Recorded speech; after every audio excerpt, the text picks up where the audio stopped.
क्यों आप लोगों को क्रोएशिया का रेजिडेंस कार्ड हासिल करना चाहिए, इसकी क्या वर्थ है।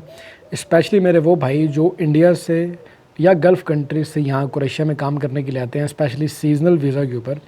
तो उन भाइयों के लिए मैं वीडियो बनाने जा रहा हूँ कि आप लोगों को रेजिडेंस कार्ड क्यों हासिल करना चाहिए, क्या इसकी वर्थ है। और एक्चुअल में मैं वीडियो इसलिए बना रहा हूँ गाइस कि बहुत ज़्यादा अमाउंट में, बहुत ज़्यादा तादाद में लोग जो हैं वो इंडिया से और गल्फ़ कंट्री से क्रोएशिया में सीज़नल वीज़ा लेके आते हैं। एजेंट हजरात उनको सीज़नल वीज़ा तो लगवा देते हैं पासपोर्ट के ऊपर, लेकिन यहाँ आने के बाद आप लोगों को रेजिडेंस कार्ड इशू नहीं किया जाता। और मोर देन 50% लोग जो हैं वो क्या करते हैं कि वो जैसे एंट्री करते हैं क्रोएशिया में, साथ ही उनकी अगली फ़्लाइट होती है इटली की, स्पेन की, पुर्तगाल की, वो आगे मूव हो जाते हैं।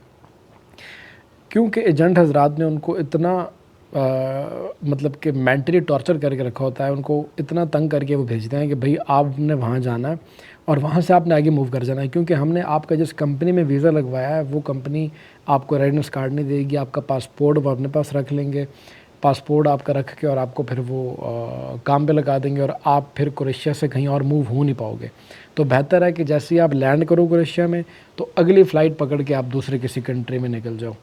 तो उन लोगों के लिए मैं वीडियो बना रहा हूँ कि क्यों आप लोगों को रेजिडेंस कार्ड लेना चाहिए। देखो भैया, आप लोगों ने अगर क्रोएशिया का सीज़नल वीज़ा लिया है तो ऑफ़ कोर्स सीज़नल वीज़ा लेने के लिए भी आपने उस एजेंट को या जिस बंदे के द्वारा आपने ये काम करवाया उसको आपने एक फ़ीस, एक अमाउंट पे की होगी आपने उसको, और वो फ़ीस पे करने के बाद आपको एक उसने प्रोसेस में डाला, आपको डॉक्यूमेंट्स दिए हैं जिन डॉक्यूमेंट्स के बिहाफ पे आपने क्रोएशिया का सीज़नल वीज़ा अप्लाई किया।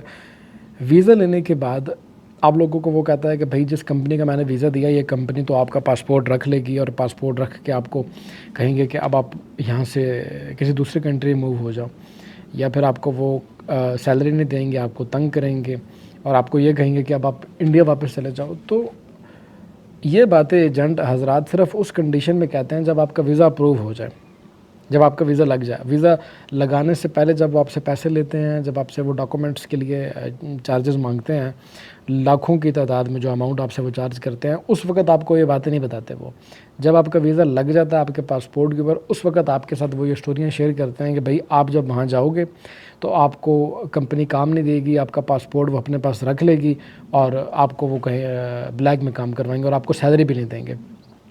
इसलिए बेहतर है कि जैसे ही आप क्रोएशिया में लैंड करो, अगली फ़्लाइट पकड़ के आपने स्पेन चले जाना है, वहाँ पे आपने पादरमेंतो करवा देनी है, इटली में चले जाना है, असाइलम कर लेना है, फेक असाइलम। तो ये सब इलीगल एक्ट्स हैं भाई, ये सब गैर कानूनी हरकतें हैं। अगर आपको क्रोएशिया की किसी कंपनी ने सीज़नल वीज़ा के लिए डॉक्यूमेंट्स दिए हैं, वीज़ा आपके पासपोर्ट पे लगा है, तो वो कंपनी पाबंद होगी आपको रेजिडेंस कार्ड इशू करने के लिए। आप जब यहाँ पे लैंड करोगे क्रोएशिया में तो आपका राइट है कि आप उस कंपनी से अपना रेजिडेंस कार्ड हासिल करो।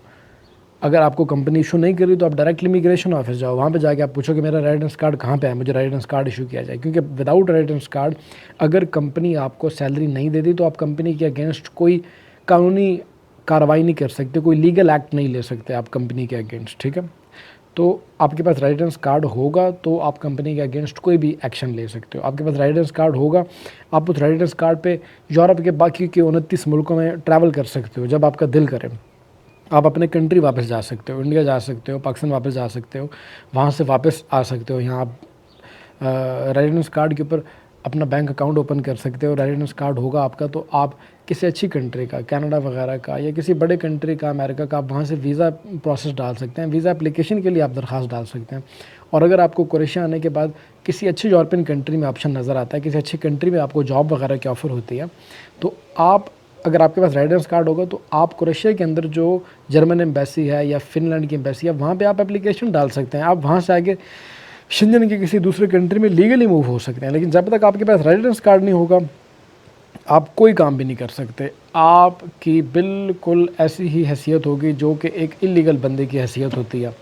मतलब वीज़ा जो स्टिकर है आपका वो तो ठीक है, आप क्रोएशिया में रह रहे हैं, आप क्रोएशिया में काम कर सकते हैं, लेकिन आपके हाथ पाँव बंधे होंगे, आप कुछ कर नहीं सकते, ठीक है। सादा लफ्ज़ों में आपके कोई राइट्स नहीं होते जब तक आपके पास रेजिडेंस कार्ड नहीं। तो ज़रूरी है कि आपके पास रेजिडेंस कार्ड होना चाहिए। मोस्टली जो एजेंट हजरात हैं वो इसीलिए आपको कहते हैं कि आपने रेजिडेंस कार्ड नहीं लेना, क्योंकि वो चाहते हैं कि आप इलीगल हो जाएं, आप फंस जाएं 2 साल के लिए, 3 साल के लिए, आप जाके अपना असाइलम करवा दें, ताकि जो एजेंट जिसने आपसे पैसे लिए हैं वो आप उसको पकड़ ना सकें बाद में, आप उसके अगेंस्ट कोई या एक्शन ना ले सकें, क्योंकि एजेंट जो आपसे रकम चार्ज करते हैं वो ऑफ कोर्स एक लीगल अमाउंट नहीं होती। क्योंकि अगर कोई कंपनी आपको यहाँ से डॉक्यूमेंट देती भी है, फॉर एग्जांपल क्रोएशिया से या चेक रिपब्लिक से, तो वो आपसे महज वीज़ा के लिए, वीज़ा एप्लीकेशन फॉर्म के लिए या लेबर ऑफिस के अप्रूवल के लिए थोड़े बहुत पैसे चार्ज करेंगे, जो कि इतनी हैवी अमाउंट नहीं होती, जैसे कि 5,000 यूरो, 3,000 यूरो, 4,000 यूरो। तो एजेंट हजरात इसलिए भी उनको डर होता है। और दूसरा ये कि उनके मेन फोकस ये होता है कि अगर ये बंदा वहाँ पे जाके कंपनी में काम पे लग गया, इसको रेजिडेंस कार्ड मिल गया, तो हम मज़ीद नए लोगों को इस कंपनी में नहीं भेज सकेंगे, मतलब दरवाज़ा बंद हो जाएगा हमारे लिए यहाँ पे लोगों को भेजने के लिए।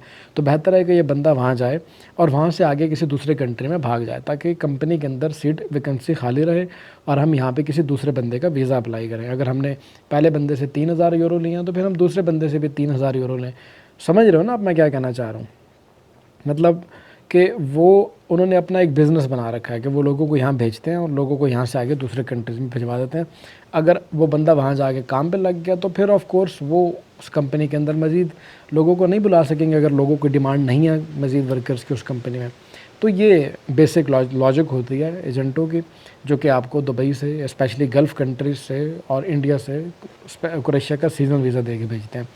क्रोएशिया हो, बल्गारिया हो, चेक रिपब्लिक, हंगरी, ये जितने भी कंट्रीज़ हैं, इनके सीज़नल वीज़ा के ऊपर यही फ्रॉड हो रहा है, यही गेम है, यही स्टोरी है जो मैंने आपको सुनाई है। जो मेरे भाई सीज़नल वीज़ा लेके आए हैं वो मेरी इस बात से मुकम्मल इत्तेफाक करेंगे। और बाय चांस अगर किसी बंदे की किस्मत अच्छी हो, उसको कंपनी बुला ले कि भाई ठीक है, हमने आपको वीज़ा दिया लेकिन आप आगे हमारे साथ काम भी करो, तो मोस्टली जो कंपनीज़ हैं गाइज़ वो आपको बहुत ब्लैक में यूज़ करती हैं। तो एडवाइस यही है कि आप जब सीज़नल वीज़ा लेके आओ, अपना रेजिडेंस कार्ड लो, रेजिडेंस कार्ड लेने के बाद आप अपनी कोई बेहतर अपॉर्चुनिटी सर्च करो, कोई अच्छी अपने लिए कोई ऑप्शन आप तलाश करो और उस ऑप्शन को अवेल करने के लिए आप अपना प्रोसेस करो। आप कंपनी चेंज करो या कंट्री चेंज करो, किसी दूसरे कंट्री के लिए अप्लाई करो, लेकिन रेजिडेंस कार्ड अपना ले लो, ठीक है। तो ये वीडियो बनाने का मकसद सिर्फ ये है कि आप लोग इलीगल हों, क्योंकि अगर आप के पासपोर्ट पे 6 महीने का वीज़ा लगा है या 9 महीने का लगा है और यहाँ पे वीज़ा लेके आने के बाद आप इटली चले जाते हो या स्पेन चले जाते हो और आपका वो वीज़ा ख़त्म हो जाता है, तो फिर आप चाह के भी दोबारा वो रेजिडेंस कार्ड नहीं ले सकते क्रोएशिया का। वो आपका जो राइट था, जो आपके लिए बना पड़ा था रेजिडेंस कार्ड, वो आपको फिर चाह के भी नहीं मिलेगा, फिर आप कुछ भी नहीं कर सकते। तो ये इन्फॉर्मेशन थी गाइस। अगर वीडियो अच्छी लगी हो और इन्फॉर्मेटिव लगी हो तो वीडियो को लाइक कीजिएगा। अगर आपके पास क्रोएशिया के डॉक्यूमेंट्स हैं, चेक रिपब्लिक के, हंगरी के, पोलैंड के, सर्बिया के, किसी कंट्री के भी डॉक्यूमेंट आपने वेरीफाई करवाने हैं, चेक करवाने हैं, तो उसके लिए दिए गए ईमेल एड्रेस के ऊपर आप रब्ता करके अपने डॉक्यूमेंट शेयर कर सकते हैं। ऑफ कोर्स डॉक्यूमेंट वेरिफिकेशन की एक छोटी सी फीस होती है जो कि आपको बाद में अदा करनी होती है। इसी के साथ आप ज़ीशान आसिम को दीजिएगा इजाज़त। मिलते हैं इसी तरह की किसी अगले वीडियो में, तब तक के लिए टेक केयर, अल्लाह हाफ़िज़।